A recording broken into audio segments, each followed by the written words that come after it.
राधा स्वामी जी। आज के सत्संग की वाणी गुरु अमरदास जी की है।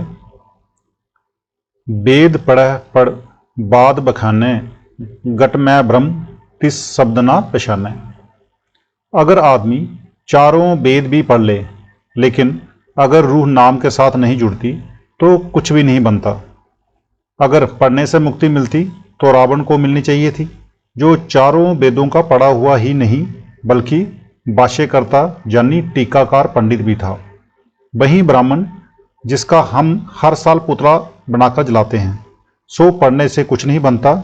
यही तुलसी साहब कहते हैं, 4 18 9 पढ़े, 6 पढ़ी खोया मूल, सुरत शब्द चीने बिना ज्यों पंछी चंडूल। अगर कोई 4 वेद भी पढ़ ले, 18 पुराण, 6 शास्त्र और 9 व्याकरण भी पढ़ ले, लेकिन अगर आत्मा नाम के साथ नहीं जुड़ी तो वह कैसा पंडित है। जैसे चंडूल। चंडूल एक चिड़िया होती है, वह जिस पक्षी की बोली सुनती है उसी की नकल कर लेती है। अगर कौवा बोले तो कोई की नकल कर लेती है, अगर कबूतर बोले तो कबूतर की नकल कर लेती है। इसी तरह अगर नाम नहीं मिला, वेद पढ़कर लोगों के साथ वाद विवाद करता रहा कि वेद बड़े हैं, तो वह पंडित उस चंडूल पक्षी की तरह है। जिक्र है कि एक गांव में कुछ माल मवेशी आ रहे थे।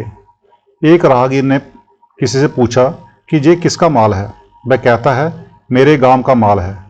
उसने कहा, तेरा क्या है? कहता है, एक मेरे ताऊ का बछड़ा है, बाकी के माल का मुझे पता नहीं और मेरा तो कुछ नहीं। इसी तरह ये पुरुष, अगर तूने अंदर पर्दा नहीं खोला तो तेरा क्या है। गुरमुख होवे सो तत्व बिलोवे, रसना हर रस ताहा है। आप कहते हैं कि अगर ये नाम जपकर गुरमुख बन जाए तो इसे अंदर की लज्जत आ जाए, ये जीते जी मुक्ति हासिल कर ले। ये गुरमुख कब बनता है? जब ये 9 दरवाजे बंद करके तुरिया पद यानी सहंस दल कंबल में पहुंचे, फिर सहंस दल कंबल से ब्रह्मा में और ब्रह्मा से पार ब्रह्मा में पहुंचे। वहां अमरसर है, उसमें नहाकर ये कहता है, मैं आत्मा हूं। तब इसे अपनी पहचान होती है। जब तक इसे अपनी पहचान नहीं, इसे परमात्मा की पहचान कैसे आ सकती है।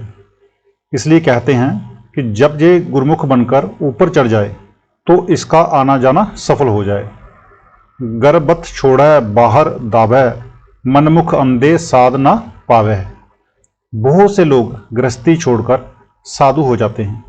कोई दुनिया की चाल डाल देखकर दुनिया से अलग हो गया, किसी का मन विद्या पढ़कर उपराम हो गया, कोई महात्मा तो मिला नहीं, बना कुछ भी नहीं। एक औरत को छोड़ा, हजारों औरतों का पकाया हुआ खाया।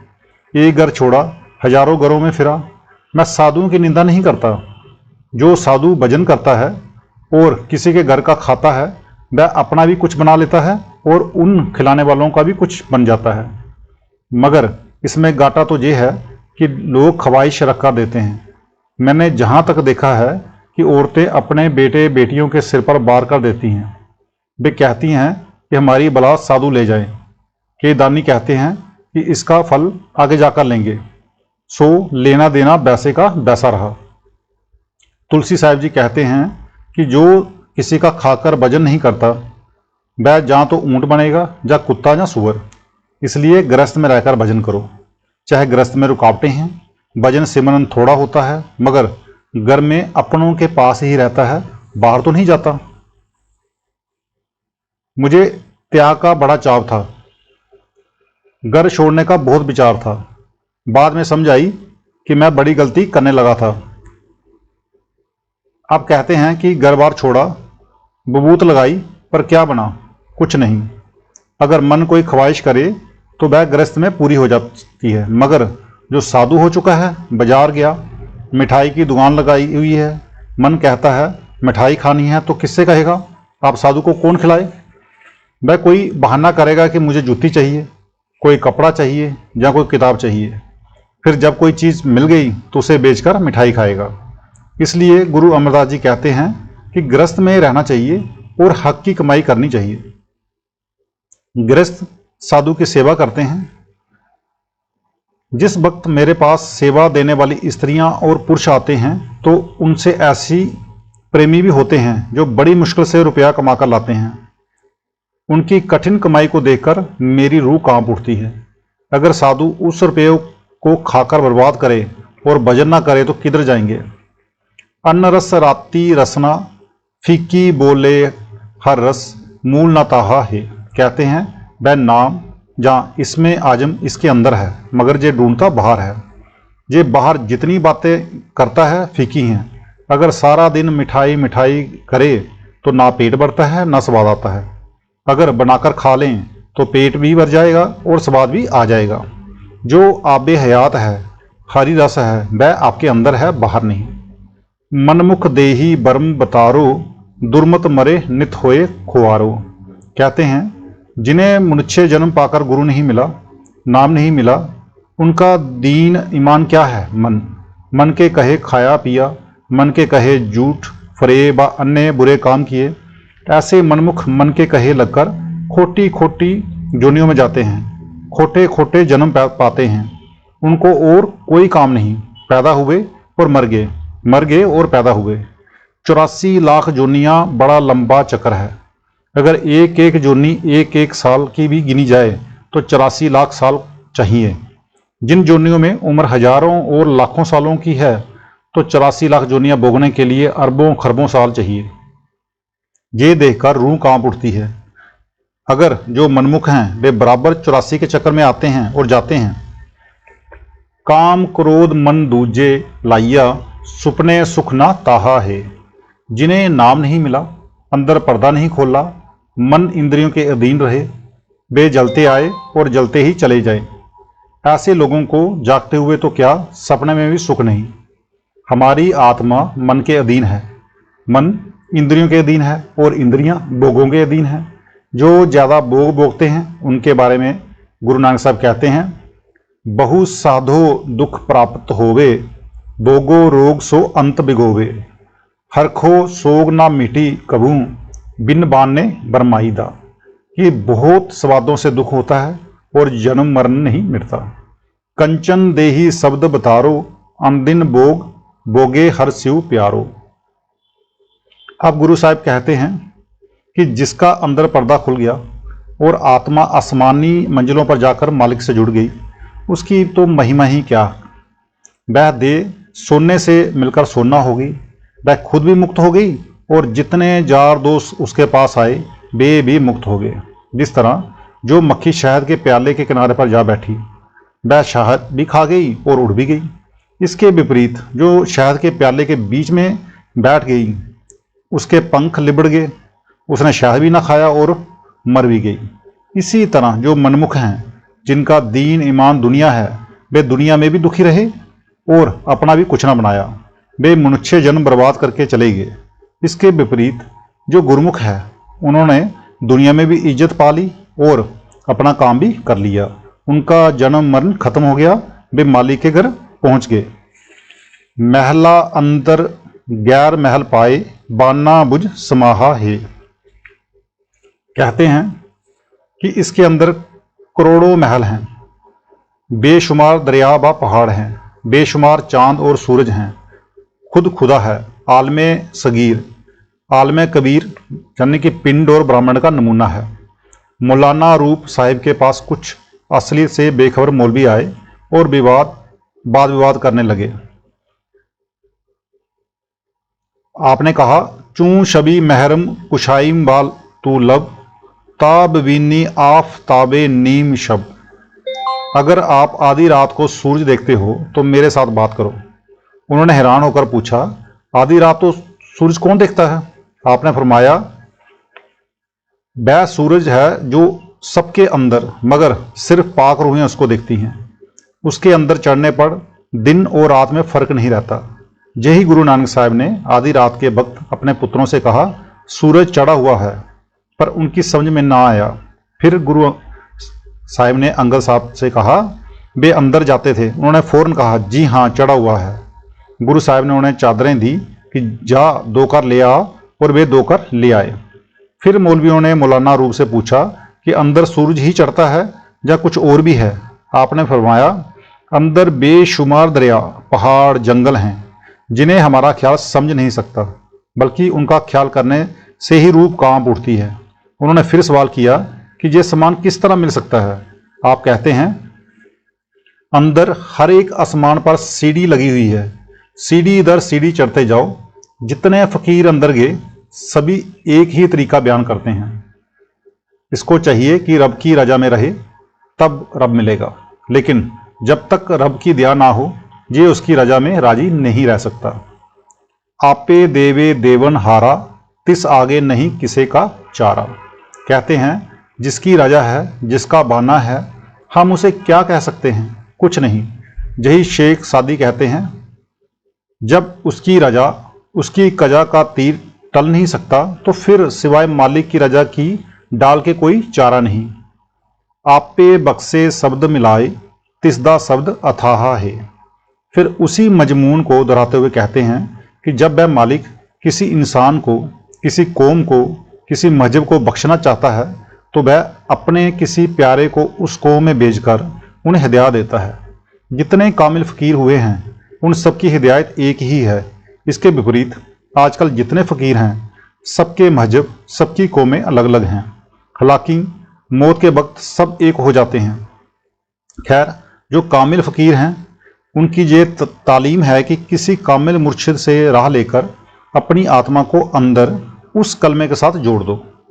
वह शरीयतों को स्पर्श नहीं करते, बल्कि कहते हैं कि अपनी अपनी कौम, अपने अपने मजहब में रहते हुए पर्दा खोल लो। ये कुल मालिक है, बहदू लाशरीक है, अथाह है। उसकी तालीम कुल आलम के लिए एक ही है। जब वह बख्शता है तो हम इंसानों के लिए कुछ न कुछ इंतजाम कर देता है। ज्यूं पिंड सब है तिसकेरा, सच्चा साहिब ठाकुर मेरा, नानक गुरबानी हर पाइया, हर जप जाप समाहा है। अब सब कुछ प्रार्थना कहकर करते हैं कि हे मालिक, मेरा जीव, पिंड, प्राण सब तेरा है। तू हमारा शहंशाह है, ठाकुर है। हमारा तन मन धन सब तेरा है। हम तुझ में समा गए हैं। हमारा तू ही तू है।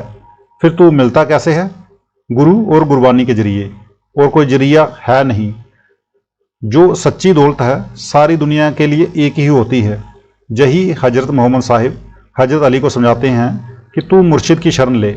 भाई, गुरु के सिवाय तेरा कोई नहीं। अब इस्लाम के बहुत से फ़िरके ऐसे हैं जो कहते हैं कि मुर्शिद की ज़रूरत नहीं, लेकिन ये सच है कि बगैर मुर्शिद खुदा नहीं मिलता। क्या कहते हैं? अली फ़कीर था, बड़ा बहादुर था, बंदगी भला था। एक बार उसकी टांग में तीर लगा। जब निकालने लगा तो दर्द हुआ जिससे वह सह ना सका। लोगों ने पूछा कि इसे कैसे निकालें। कहने लगा कि जब मैं मालिक की नमाज में खड़ा हूँ उस वक्त निकालना। जब वह नमाज में खड़ा हुआ, रूह मालिक से जुड़ी और लोगों ने तीर निकाल लिया। पैगंबर साहब कहते हैं, तू शेर है, पहलवान है, लेकिन सच्ची पहलवानी कौन सी है? किसी मुर्शिद की पनाह। जो उस रब के पवित्र बंदे हैं तू उनकी पनाह ले, उनके साए में रह। जब तू उनके पास जाएगा तो काम, क्रोध, लोभ, मोह, अहंकार जो तेरे दुश्मन हैं सारे तेरे अधीन हो जाएंगे, तेरा कहना मानेंगे।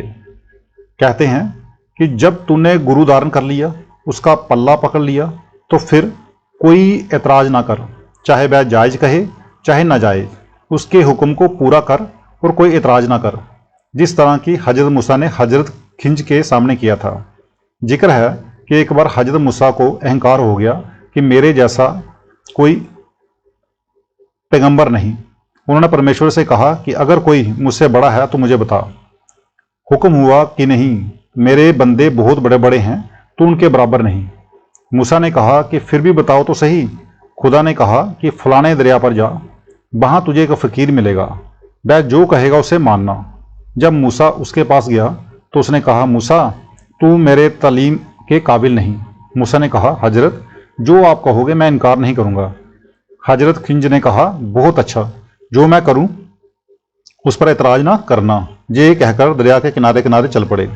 आगे आगे खिंज, पीछे पीछे मूसा। एक जगह घाट पर कुछ किश्तियाँ खड़ी थीं। खिंज ने पूछा कि ये किसकी किश्ती है? लोगों ने कहा कि ये फलाने अमीर की है। फिर पूछा कि ये किसकी है? लोगों ने कहा कि ये फलाने रईस की है। फिर पूछा कि ये किसकी है?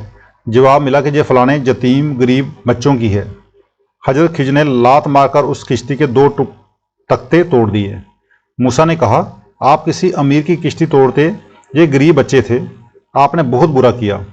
खिज ने कहा, तुझे जो कहा था कि ना बोलना। मूसा ने कहा, अच्छा भूल गया, माफ़ कर दो। आगे गए, एक गांव से बाहर कहीं एक दीवार गिरी हुई थी। खिंज ने कहा, इस द्वार को बनाना है, मैं पानी ले आता हूँ, तू गारा बना। जहाँ तू पानी ले आ, मैं गारा बनाता हूँ। खैर, गारा तैयार हो गया। सारा दिन दीवार बनाते रहे। इधर शाम हुई और उधर दीवार तैयार हो गई। अब सुना घर, किसी ने पानी के लिए भी ना पूछा। भूखे प्यासे थक कर सो गए। मूसा से रहा ना गया। कहने लगा, आपका ये काम भी उल्टा है। अगर किसी गृहस्थ का घर बनाते तो वह हमसे पानी के लिए पूछता, रोटी के लिए पूछता, पर सुने घर में ना किसी ने रोटी को पूछा ना पानी को। भूखे प्यासे सो रहे हैं। खिंज ने कहा, मैंने जो कहा था कि इतराज ना करना, क्यों ना करना। मूसा ने कहा, साहिब भूल हो गया, आगे से नहीं कहूँगा। आगे गए, वहाँ एक गांव में एक जगह कुछ लड़के खेल रहे थे।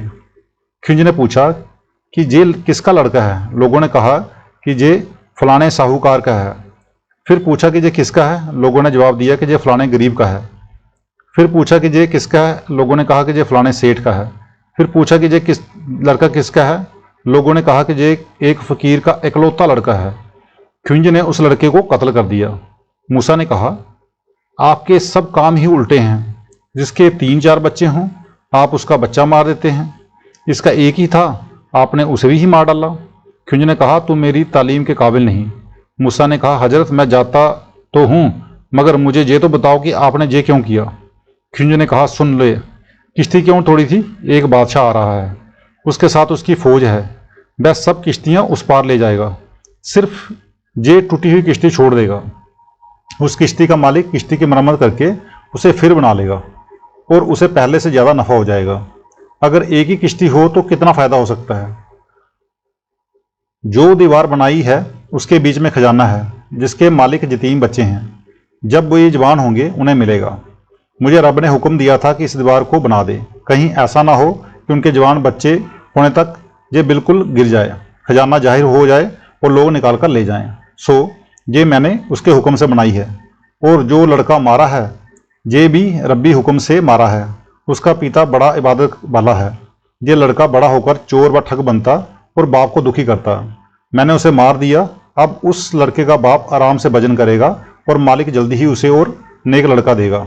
ये सुनकर हजरत चुप हो गए। तो आज का सत्संग इतना ही। राधा स्वामी जी।